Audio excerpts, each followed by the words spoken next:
much, Jim, for accepting our invitation, and welcome to Best Fall Trading Strategies. If everything is all set on your side, you're ready. Have the mic.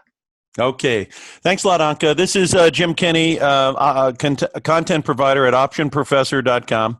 And for those who are not aware of myself, I'll just give you a quick background. I'm a graduate of Boston College, and I've been in the investment arena for many decades. I have conducted option seminars throughout the nation for thousands and thousands of people. And so I have a pretty good understanding of how the uses and the risks of the options work. I'm going to go through, as I do each week, on my note that I send out regarding my opinions and observations on pretty much all the different markets, because I follow them myself, and just basically I'm sharing opinions and observations along the way. This week, obviously, a very big week we had. My base case on the stock market is S&P, and it's been this way since we went up in April, that the area between 2950 S&P and 3100 S&P is a sell zone, which means I wouldn't be getting really long up in that area until I saw us. Obviously you have to adjust your base case if things change, or else if you stand still long enough, you get run over, right?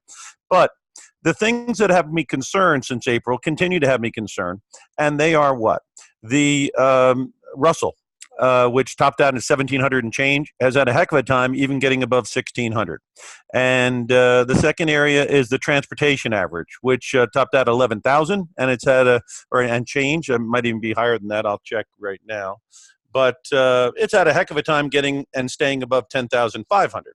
So my feeling is if the small caps and the transports can't get above their resistance zone, then I don't want to get too exposed up there in case something that people are not expecting occurs.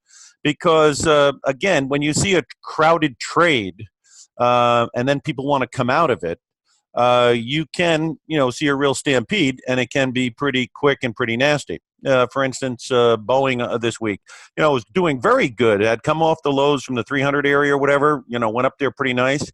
And then, boom, we had a couple of pilots who made a comment months ago, and the next thing you know, you're down 25 before you get back to your car. Another one is the U.S. dollar. Another example, right? The whole world is long the dollar's strong, the dollar's strong, the dollar's strong. And then all of a sudden they talk about a Brexit might go through, and bam, there goes the pound, bam, there goes the euro, and the dollar loses some altitude at a very fast pace.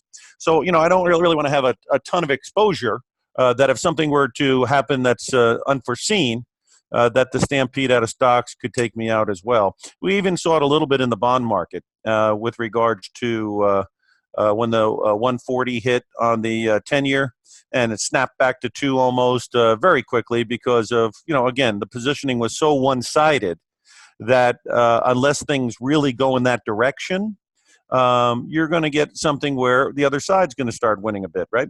And I always tell people, no matter how heavy things look in one direction, remember there's somebody on the other side.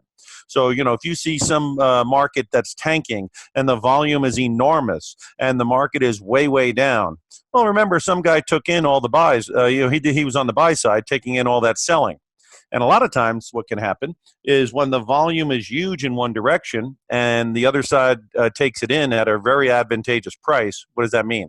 That means if you could take in a stock that dropped 25%, and you take all that stock in on the buy side, and you can see the volume is enormous, well, your bet is that the volume is going to dry up at some point, because the enormous volume probably cannot continue unless it's a real structural problem. And therefore, after the volume dries up in the one direction, it goes the other way because it falls under its own weight a bit.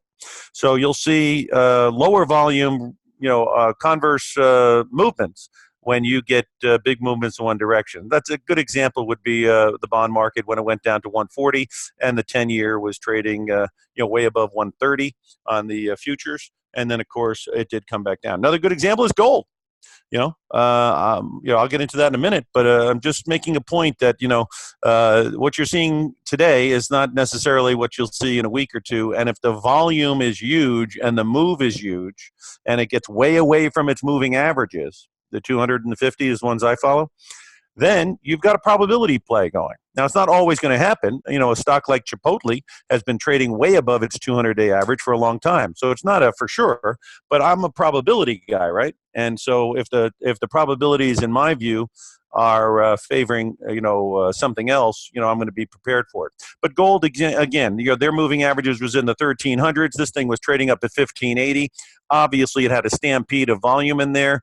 And again, my position I'll get into later, but it has fallen under its own weight a little bit here. Doesn't mean it's a bear market, doesn't mean the move's over, but the trees don't grow to the sky, as that old German phrase is, right? Okay. So what else has been happening here that I can give you a little review of this week? This week, obviously, the banks came out with earnings, and these guys continue to make money. Morgan Stanley surprised on the upside, and they seem to be doing pretty well making money. So although the stocks themselves have not exactly gone through the roof, and they've been a disappointment for the last couple of years, they seem to be making money, and they got fairly low PE ratios. But people are trying to figure out what their free credit balance credits are going to be. In other words, are rates going to be higher so that their differentials are profitable, or is it going to be a situation where they're going to squeeze them as yields drop? One thing that's benefiting the banks, I would believe, is the refi market. They drop rates down to where if you go look at your loan, you might be able to save a little bit of money. And so people go in there and they refi. And then, of course, when they refi, generally they go spend the money. So it's good for the economy overall. So there's some refi stuff going on, I guess. And, of course, there's fees to do that. And so the banks are probably benefiting from that as well. And, of course, some of them have pretty decent yields. Some of the ones that have been kind of out of favor, like Wells Fargo. Let's take a look there. Wells dropped down to about 40 or something, and then now it's had some legs. It's back towards 50. But look at that yield, 4% dividend. I mean, come on, money market's under 2 again. And, again, not comparing money market to Wells Fargo, but if I'm going to be into a stock, getting paid while I'm watching the movie is not a terrible idea.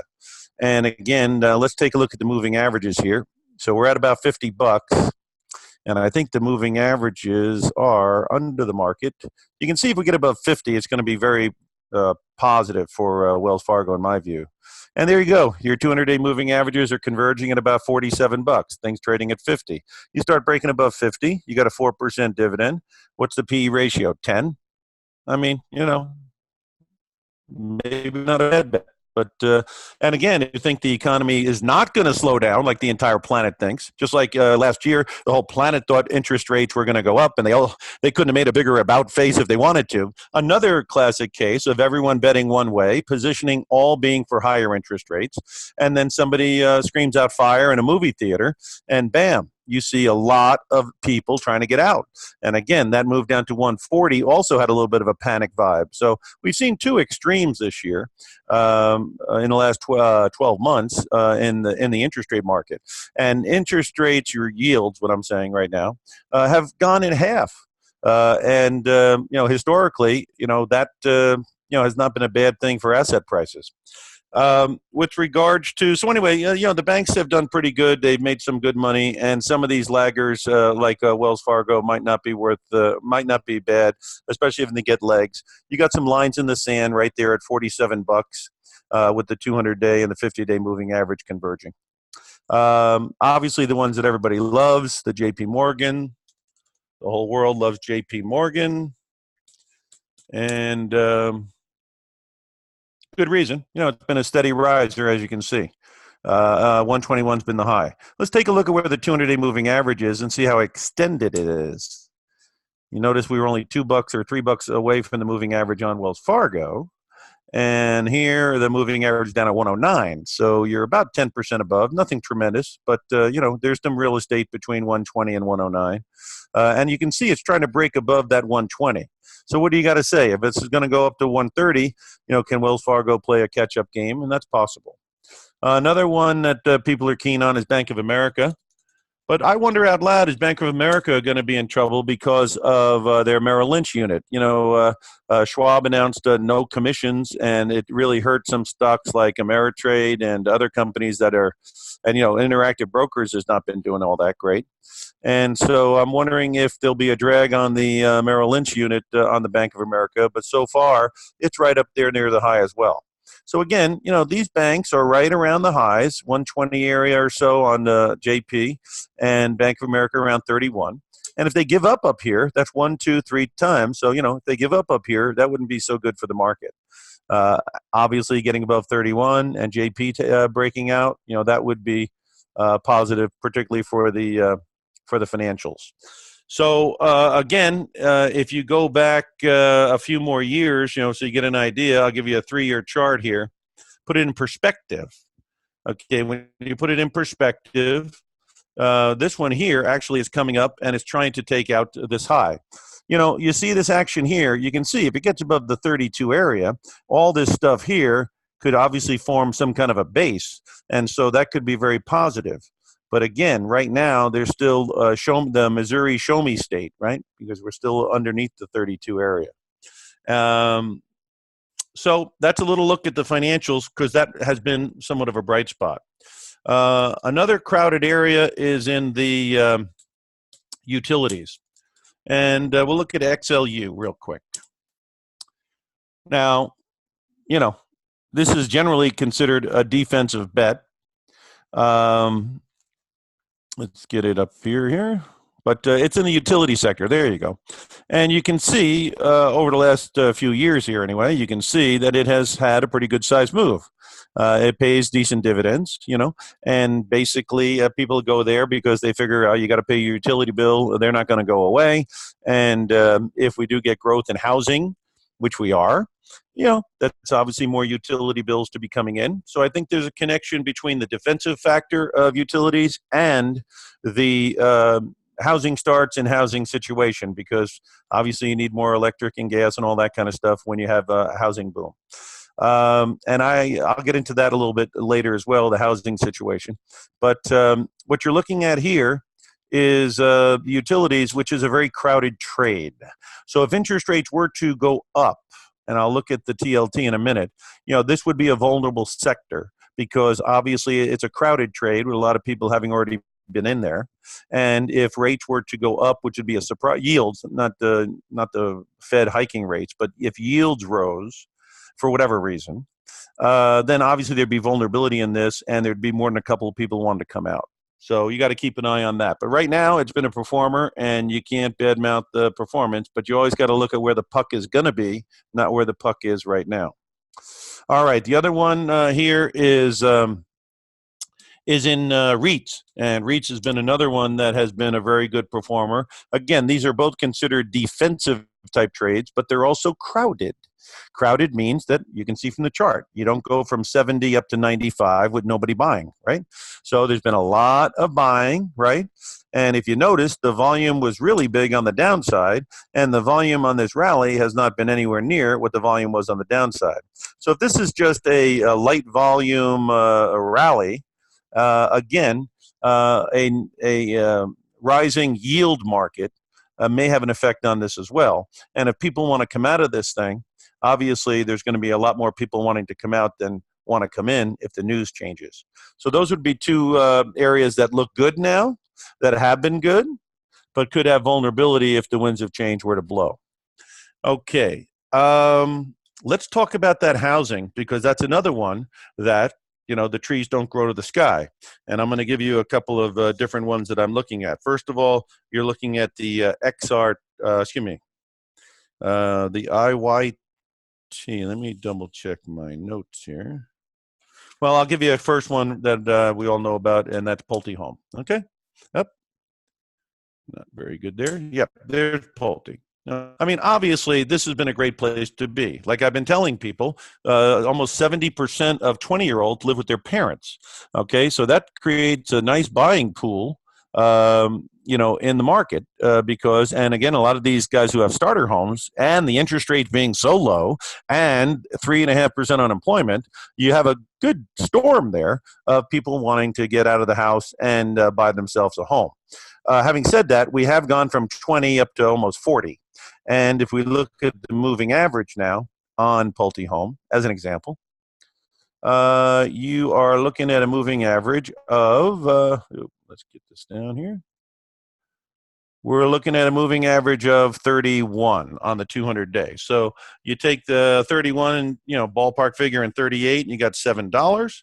And if you take $7 and divide it into 38, $7 divided into 38, and on a percentage basis, we are 18% above the 200-day average. That's not off the charts excessive, but it's not going to get any better if the market continues up.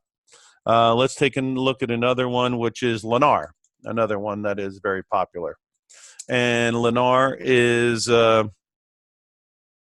at 61, and you can see from the chart there, it used to be 37 in the last 52 weeks, and now it's at 61. Let's take a look at the 200-day here and take a look how far advanced that is. And the 200-day on this one is going for 50.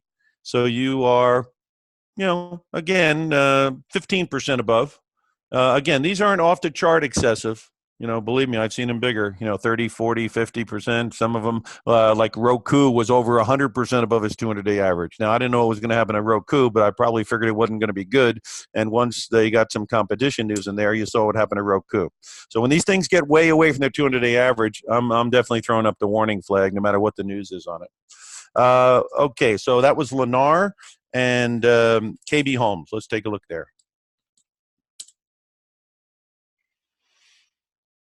And KB Homes used to be 16, now it's 36. So is that a pretty good run? Pretty good run.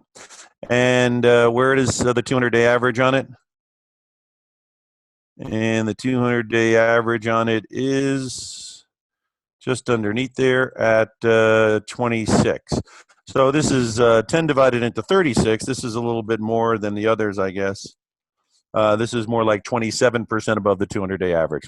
What am I saying? I'm saying if you're in these stocks, monitor them closely, and if you'd like to do some hedging tactics, it might not be a terrible time to consider it at some point in the very near future. Why? Because, again, it's had a big run. They're getting far away from their 200-day average. The call premiums are probably pretty high, so you could pick a strike price you're comfortable with, sell the call, bring some cash into the account, give yourself some downside protection. Also, you could do a collar strategy, selling the call, buying the put, and that'll give you some parameters around your equity. Or you could do some replacement trades where you sell out some stock and replace them with some calls. These are things you do that are of a defensive, protective type nature. They have a use and they have a risk. In this format, I'm not going to be able to go through all the details. So at the end of the broadcast, I'll give you my email, and you could shoot me an email if you had any questions you want me to give you a hand with to go over what the use and the risk of the tactics are. But this is a sector, that obviously looks great, has done great, but also is something that, you want to keep a little bit of an eye on. Okay. One other sector that I have been looking at is in the healthcare area. Why? Because it got beaten down because of all the news about socialized medicine or Medicaid for all or whatever the heck they were talking about. And, some people are thinking that that's going to be problematic. So I have been looking into that sector because it has been trying to turn up a little bit here. And let's just take a second here, and I'll give you some background on what I'm looking at. I was looking at United Healthcare. That company is making lots of money and basically is been doing a fabulous job as far as getting their returns to investors up there. So let's take a look real quick here and see if I can get that up. United Healthcare, to speak of one. Okay. And the only thing that had me with United Healthcare is their averages are still inverted.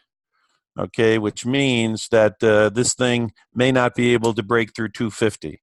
It's made a very, obviously the 210 area, there's a low there, there's a low there. So if you're going to take a shot, that's the place to do it.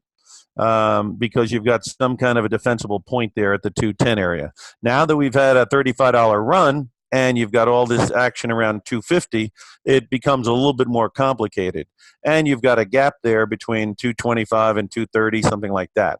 So the point being is, has this turned is the question. And the answer is possibly.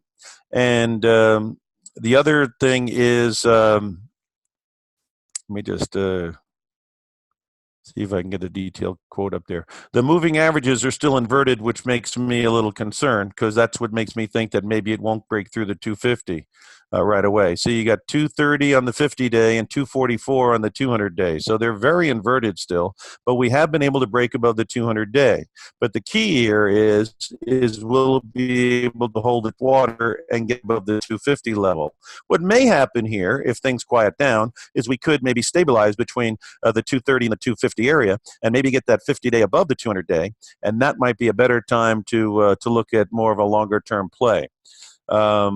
Another one that people look at is Cigna. And in Cigna, let's see what we do on Cigna. Cigna was up pretty good. It's 166. Look, there used to be 266. So, you're not sniffing around something near the high point, right? And so basically, again, another one that came out of the chute here, came down to that low area in the 140, 150 area. And obviously there's buyers down there. Now the question is this 170 area going to be problematic? And that's possible. And then let's take a look at their moving averages.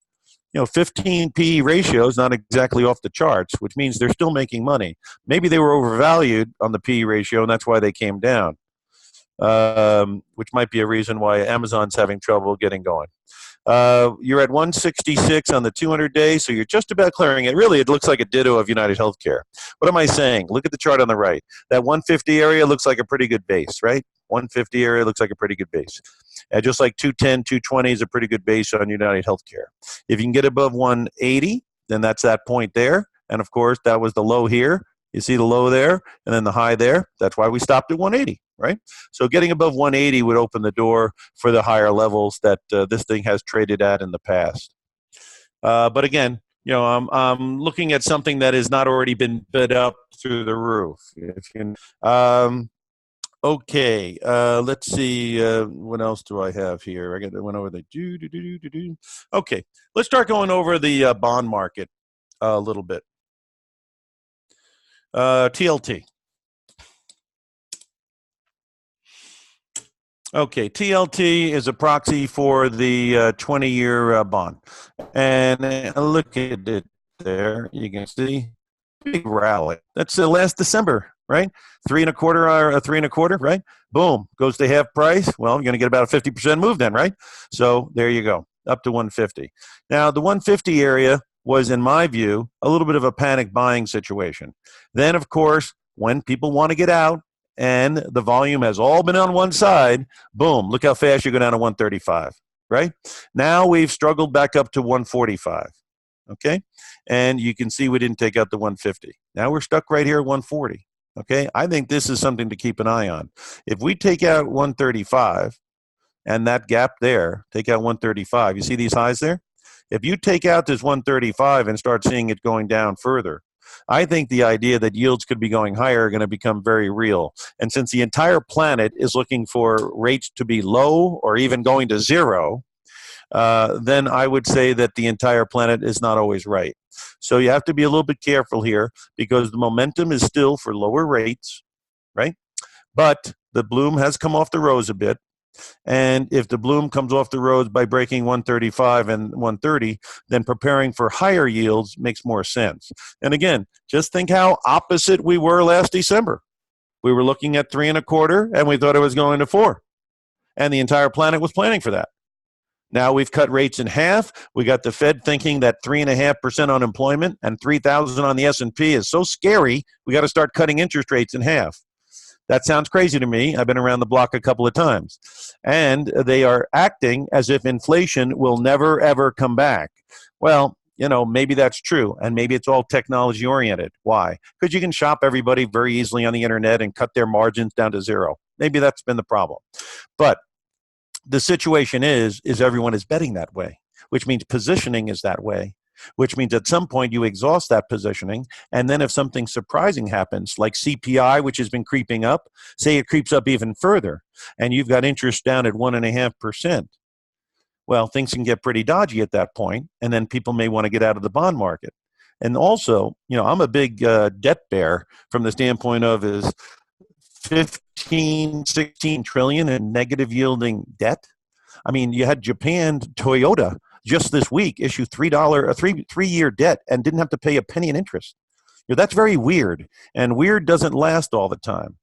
Now, you've got Lagarde coming in to the ECB starting Thursday, because Thursday is Draghi's last day.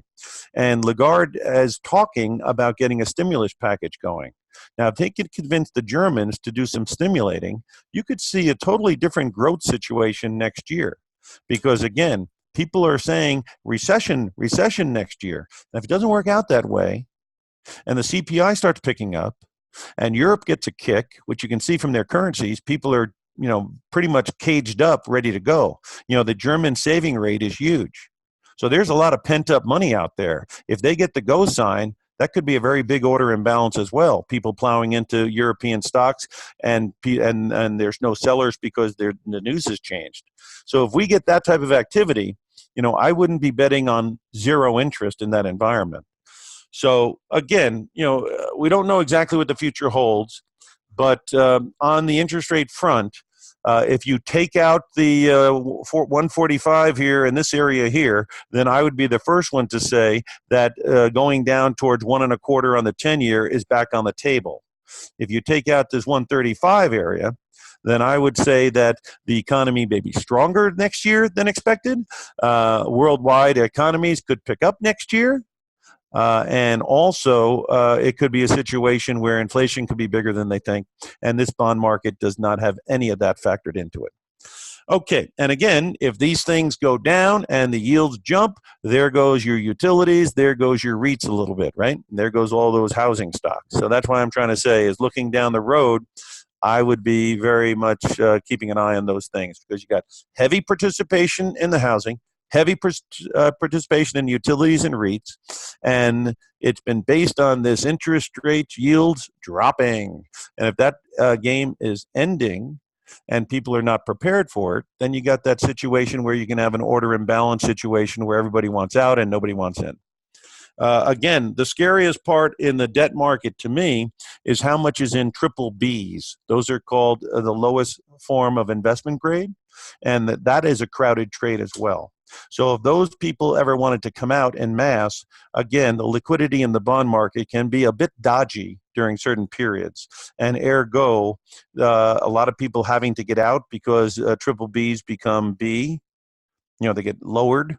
Then they can't have them in their fund because their fund says investment grade only or something, then you could have an issue there as well. And again, just imagine all that debt in Europe if Europe actually had a turnaround because Lagarde comes in and gets some stimulus going.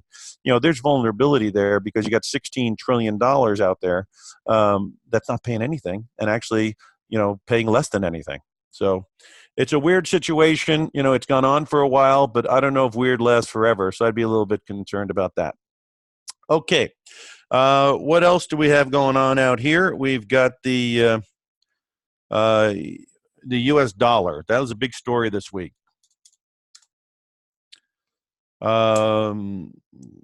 Dixie. Now, I've been telling people my base case is that we're in a trading range, and the trading range is between 99 and 95 on the U.S. dollar. Now, don't kid yourself. If the dollar goes way down, it's going to be very good for emerging markets. Again, nobody is discounting a big rally in emerging markets or any type of inflation over there. So the bottom line is that's another wild card. And this week we did see the U.S. dollar go from the area of 99 and change, kind of busting out above the top area. Let me go back here and get this thing rigged up again. It went from the 99 area and it went down towards 97 very fast. And again, that's momentum on the downside. Again, a classic example of what? Everybody's in the market on the upside, right? Buy the dollar, buy the dollar, buy the dollar, right? And where's the trading range? I told you it's 95 down here and 99. So when it's up here, this is the area where you do your selling strategies because that's the top of the trading range. And what? And because if any news happens, like a Brexit deal or something, you could get a very big move because all these people want to come out and nobody wants to come in. Why don't they want to come in? Because the U.S. dollar is very extended. And what? Their news has changed. So when everybody wants out of all this action here, and there's nobody who wants to step in front of it. What does the guy do who's taking the other side? He can see all the volume coming in. He drops his bid to 97. He says, give me all you got.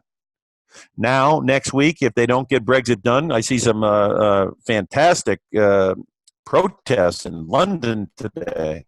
Check out the news.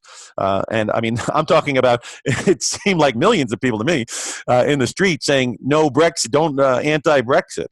So the bottom line is, I guess it's less than a sure thing. And so if all this volume is incorrect and we hold 97, a lower volume pop back up towards 98 is possible. Again, this is a freight train running down, so you don't want to stand in front of it. But, you know, again, you have a point right there of 97. And if this news is not what they thought it was when they all got out, again, a pop back up is not out of the question. But again, you know, this is an example, again, a beautiful example of everyone getting into a market or out of a market, and then the news changes. Obviously, that's why I'm looking at healthcare, because it seems like everybody got out of there. Worried about all this socialized medicine talk, and then these people start announcing their earnings, and all of a sudden people are obviously turning the cheek. So that's an example of what. Again, that's the story on the U.S. dollar. There has been a turn in it. The question is it a turn that will last? And again, our administration is not unhappy if this dollar tanks, because supposedly it helps our multinational firms, of which I heard in the S&P 40% of the revenues come out of international. So this is going to help. This would be helpful to the internationals. It's also very helpful to emerging markets. Okay, what else is going on here now? Let's talk about crude oil. Crude oil, as I've been saying, my base case is if you can get me above 60, call me. And if you can get under 50, call me. Because in the interim, I don't know what this thing is really trying to do. We had a big sucker bet, didn't we? Again, a classic example of they bombed the Saudi fields, right? So you got a huge run up almost to 65. Everybody's buying. Look at that gap, 55 to almost 65 in 1-2 days, right? And look at the volume. Boom. Well, somebody sold into that volume, right? And that's why sometimes you have to have a little bit of a contrarian view on some things, because, you know, again, it went up towards 65. Volume was huge. Somebody sold into that. And the guy who sold into that was a lot smarter than the guys who bought in, obviously, as of right now. Because look at that drop right away. Because the fields were not off grid that long. And, of course, our dependence on the Saudi oil is way back because of all the fracking and the stuff we're doing here in the U.S. Now, having said that, again, I am thinking many factors, but I think the demand, you got to fit. Here's 50. You see, so playing it from the long side until 50 gets taken out is not a terrible idea, but it's not much there until you take out 55, and then of course 60. So I would like to see 60 taken out and maintained, and then I think you open the door for 65 or 70, or I'd like to see 50 taken out and maintained. And then 40, I think, could even be on the grid. But right now, you're in the middle of it with a possibility of getting above 55 being initially a buy signal, because you have one move up to 55, pull back to 52 and change, didn't take out these lows, and now if you take 55 out, you might have something cooking. Some of the higher dividend-paying stocks like Royal Dutch or Kinder Morgan are somewhat interesting. And there has been some activity by the people who work at the firms in the energy sector that have been on the buy side that I've noticed. So ergo, again, until you take out the 50, I'm not going to get terribly bearish on oil down here. And it has been able to hold these lows. So some of the energy issues, still may be of value, and a lot of them do pay pretty healthy dividends. So I would investigate A, some of the energy issues, and B, use this $50 mark as a line in the sand. And if in fact we take out 55 and get on the bicycle in Q4 here where we are, and Q1 of next year, again, Aramco is supposed to be trying to come to market. That's the huge Saudi company. I doubt that the Saudis would like to see oil at 40 or 35 when they bring their big $2 trillion offering to market. So if there's any way to get the oil prices going a bit in advance of them going public with this Aramco, if that's the way it goes, I think that's the better way to bet. But again, you start breaking under 50 and staying under 50, and it looks like an all bets are off type thing. Okay, what else is going on out there? We've got the gold and silver. All right. Let's see what GOLD is doing today. Well, that's Barrick. Again, let's go to one that I'm familiar with, and you guys are probably as well. GDX. Okay. All right. Gold had a huge move. And again, the trees don't grow to the sky, way over, and it's been working off that excess. Okay?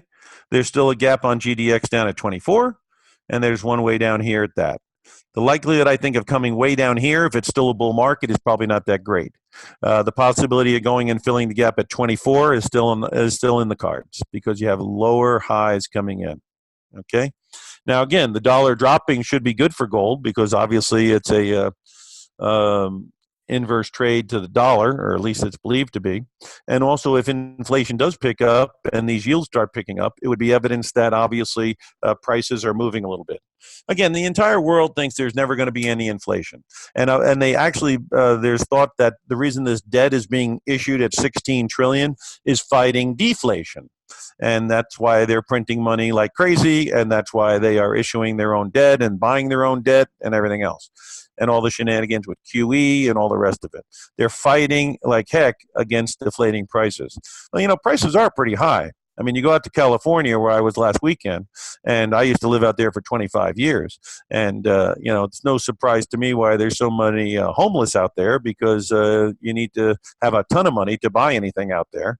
And, rents are quite high as well.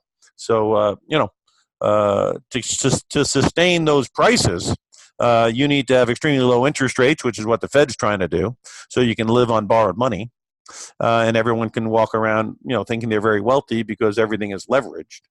But again, if they're going to devalue the dollar, and if all of this printing is going to turn into some type of inflation, or there's some monetization of the debt, then obviously the gold may have a bright future. Let's look at the 200-day average as part of a portfolio, as part of a portfolio.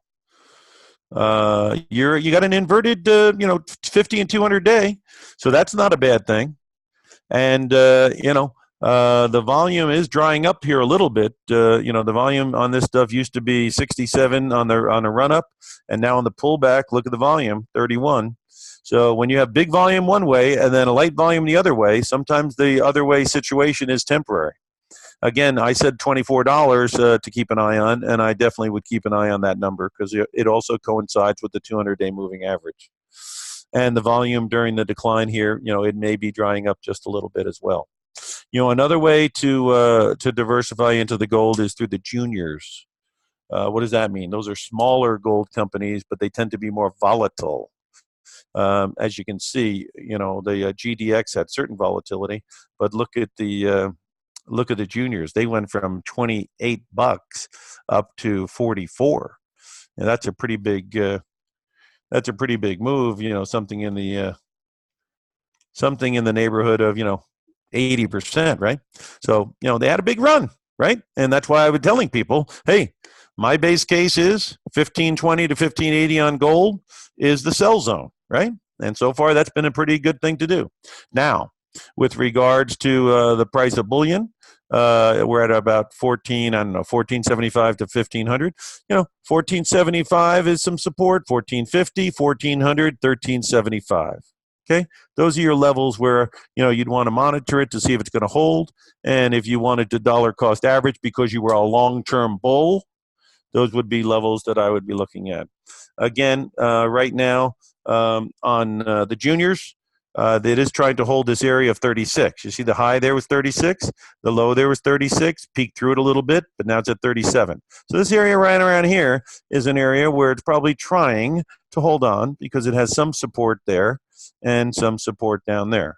But again, it also has a big gap at 32, and that's where it might be more interesting as well, because you've got some action here at around 32, and you got some action around here at 32. You got that high at 32. You got the gap at 32. So 32 would be very interesting if it's going to hold. Again, this is for the juniors. Silver's back on the grid for a lot of people. Let's take a look at silver for you.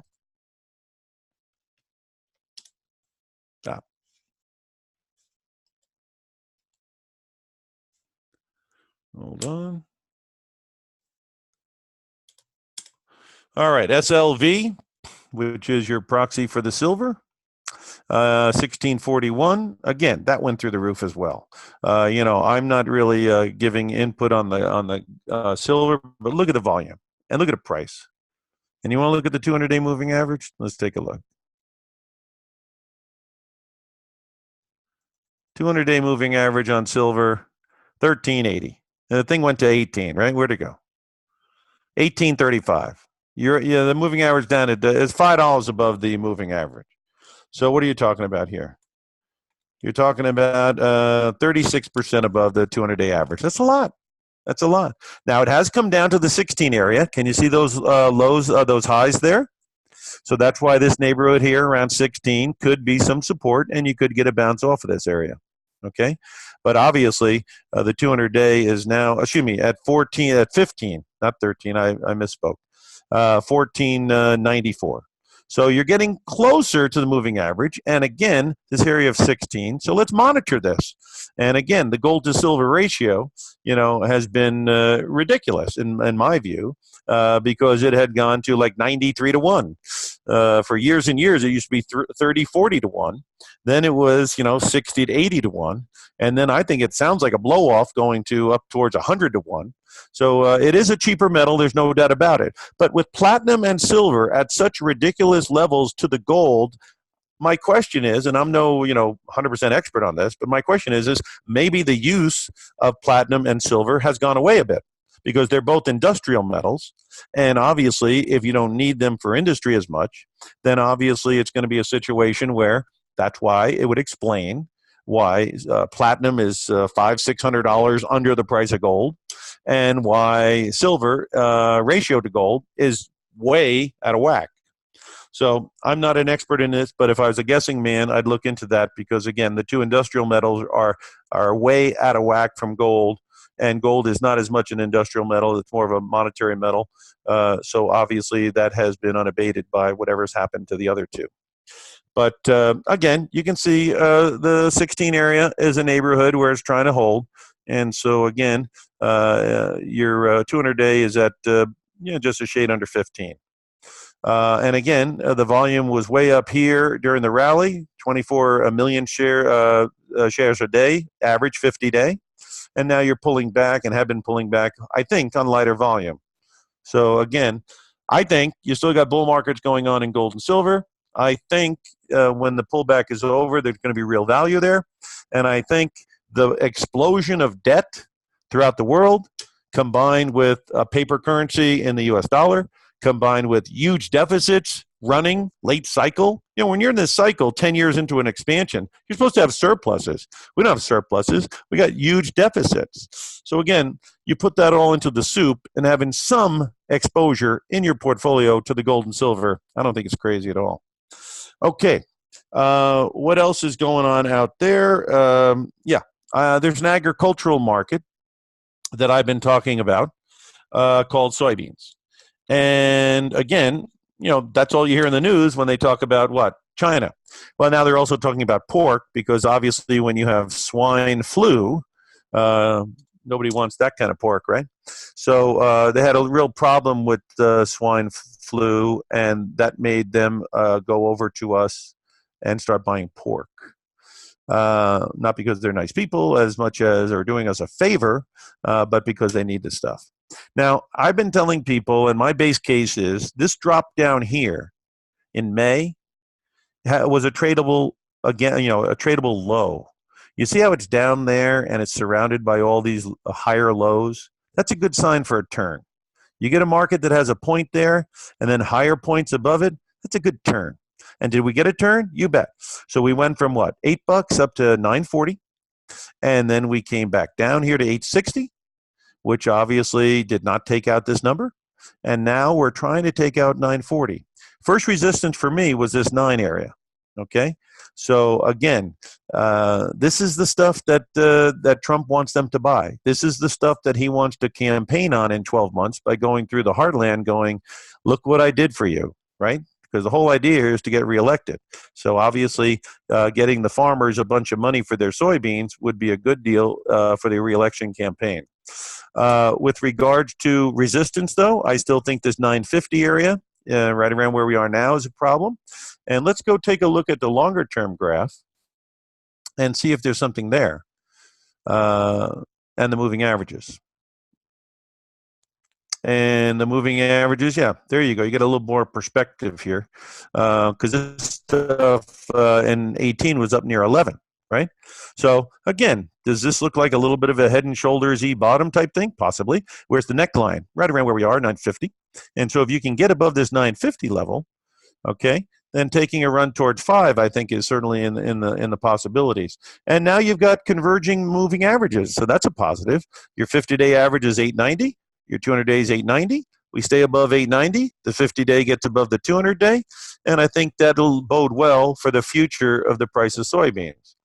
Now, again, if they, if they get into a bad rap with each other again, this stuff is also made in South America, so we don't have the only game in town. But we're the only ones charging them tariffs, so I don't know how that. But again, about the tariff thing, China is still growing at 6%. Now, they are not the same economy they were 5 years or 10 years ago. They're a much more mature economy. I think China obviously knows that, and they know that 6% growth is still nothing to sneeze about.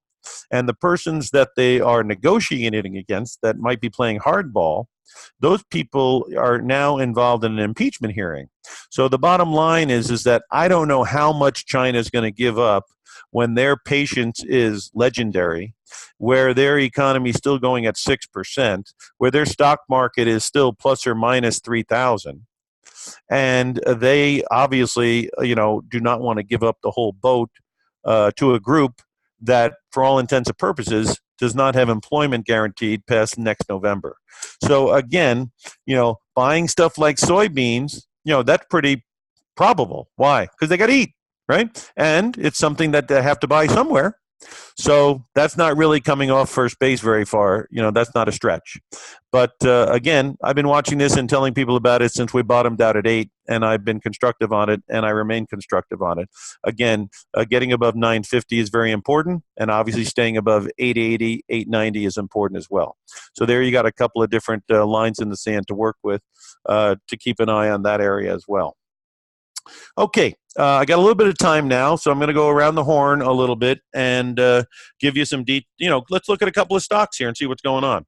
Okay, the whole world seems to own Apple. Let's take a look at Apple and see what's going on. Some people think that as they go into earnings, it could bust through this 240 level and give you a little bit of a bang. And that's possible because look at the momentum on the thing. Okay, but it is starting to get a little bit, but as we go into the holiday period, this is the kind of time when Apple can shine because of all the gadgets that they sell people. So let's take a look at where the moving averages are and see if there's vulnerability up here.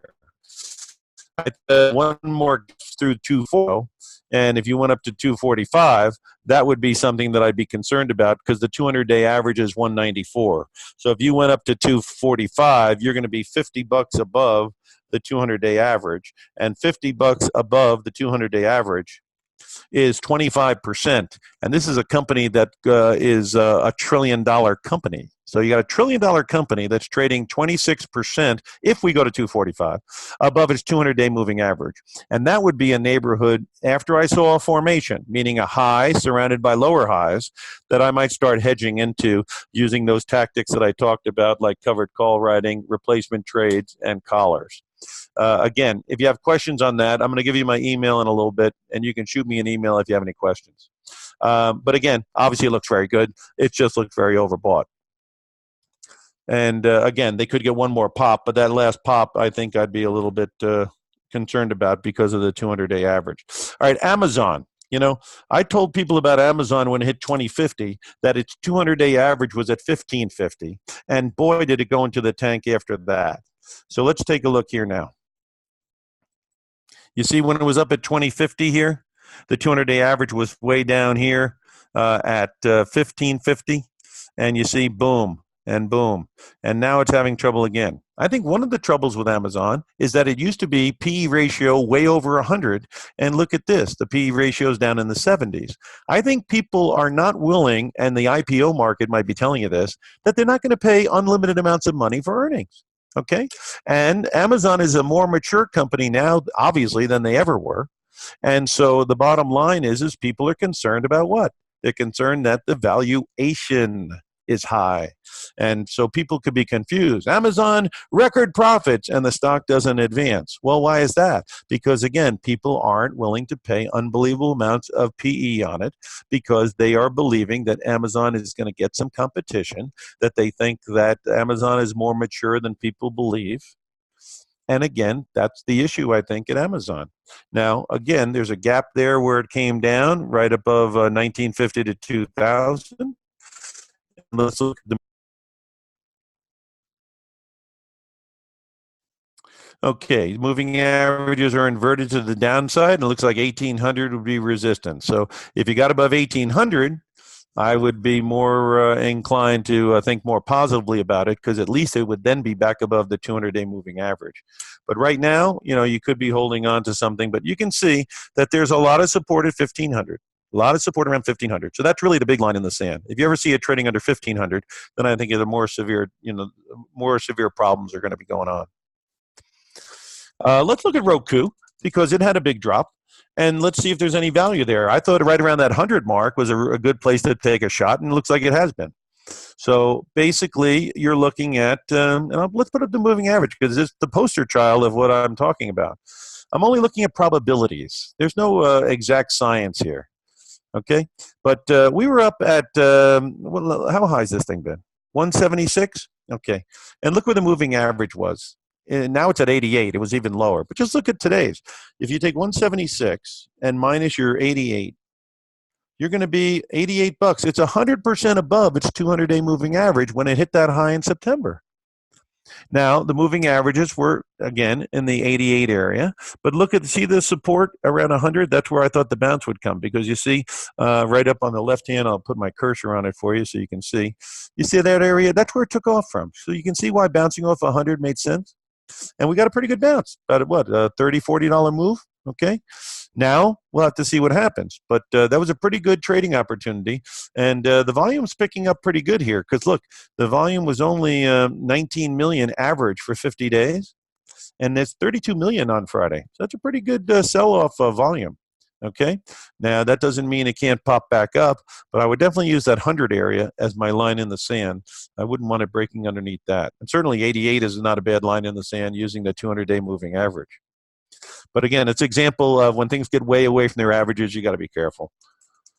Look at Chipotle.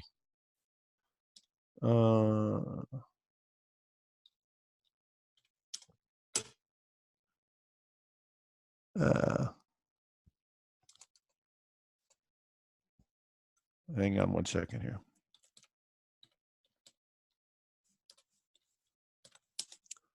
Hey, I'm a bad speller here today. Give me a moment. Again, this is a stock that has been going nuts. And CMG, I forgot the symbol. Okay, so CMG. 841.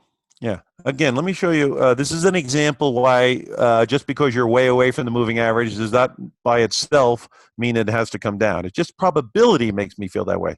Now, you see, this thing has a moving average of 707. A few months back, it was at 500. So the moving average is just screaming to the upside. Right now, you're 140 bucks away, which is what, 20%? You're 20% above the 200-day average. The volume was huge on Friday on the up move.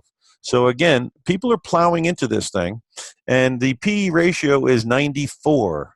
So I don't know what the story is there. They do seem to be doing okay, but this is one where they don't mind paying up for it. I obviously I'm nervous paying up that much for a company, but maybe people know things that I don't. One stock that I might be coming out of the chute, if you think the semiconductors and the tech sector keep going, is Intel. Take a look here. It's a little bit on the cheaper side, right? It looks like it had a big drop from 60 down to 44, back up, trying to maybe form a little bit of a head and shouldery type thing here. Where's the neckline? 54. Where's the gap? About 53 to 58. Are we going to go into that gap? Well, here's the deal.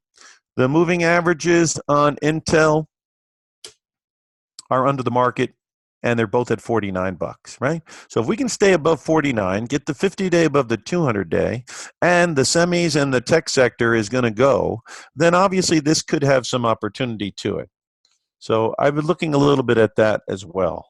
But again, since I'm a believer that 2950 to 3000 is a sell, 3100 is a sell zone, 2950 to 3100 is a sell zone, I'm not too hyper on all this stuff because again, I'm still concerned about the lagging of the Russell. Let's take a look at that again. And the transports. Okay, but again, they are starting to improve. And I'm not going to stand like a cement guy if the winds of change blow. But they still hadn't gotten above 1600, right? And the transports are still under 11,000. And then the other thing I keep an eye on is the VIX. And let's take a look at the VIX.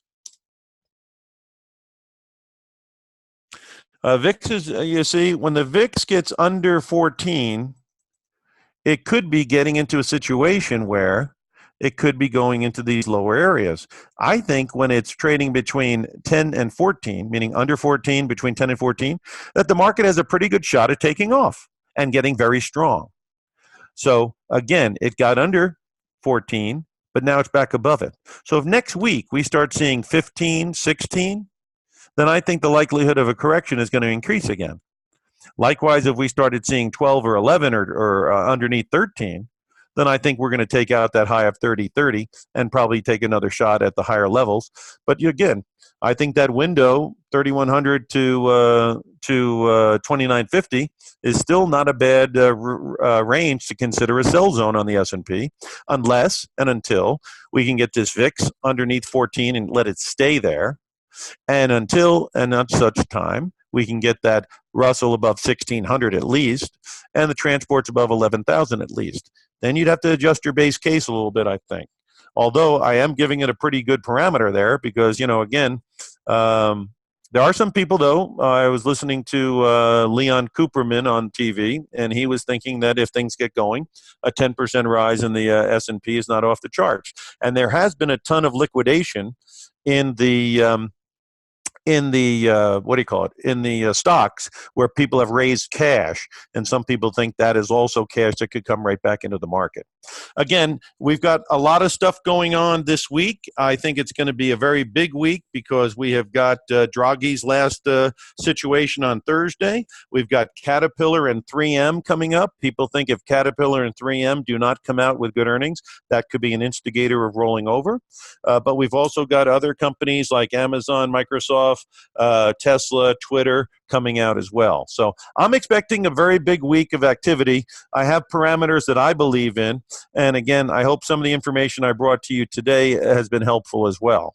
Again, there is a lot to talk about each and every week. I always suggest that people email me if they have any questions. Obviously, I can't go over every stock and every situation in this format, but I have an ability to produce an opinion and an observation if you have anything on your mind. And again, I hope you did take away some stuff. We did cover a lot from the stock market, the bond market. We also covered the crude oil, the gold and silver, and also the agricultural sector. And so, and the U.S. dollar, of course, which had a big week last week.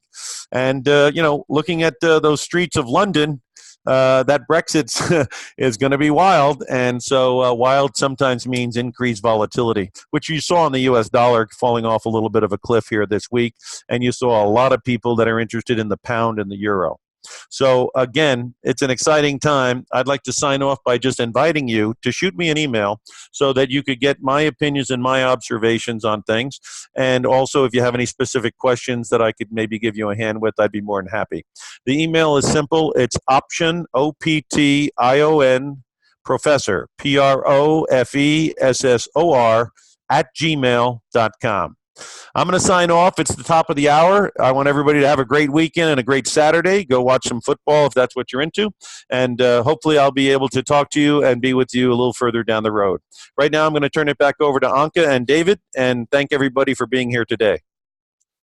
Thank you so much, Jim. Complex analysis of the market, and the more you understand, even if you're a futures trader, and I know many of you guys in here are futures traders, the more you understand the complexity of the market and you go a little bit far out, zoom out a little bit of outside of your spectrum and take a look at the stocks. These are components of indices, right? Take a look at the analysis like Jim mentioned, earnings, right? These are fuel for your indices and for the next market moves. A look into the VIX and everything that is moving the market, economic releases, et cetera, et cetera. So don't just zoom in on your little picture, your little time frame, always zoom out. Jim, it was so amazing to have you as one of our guests today. You're a wealth of information, amazing, amazing presentation. I was glued to the screen right now. So thank you so much. And for those of you that want to get a hold of Jim, you can reach him at OptionProfessor @gmail.com. Thank you so much for your presentation today.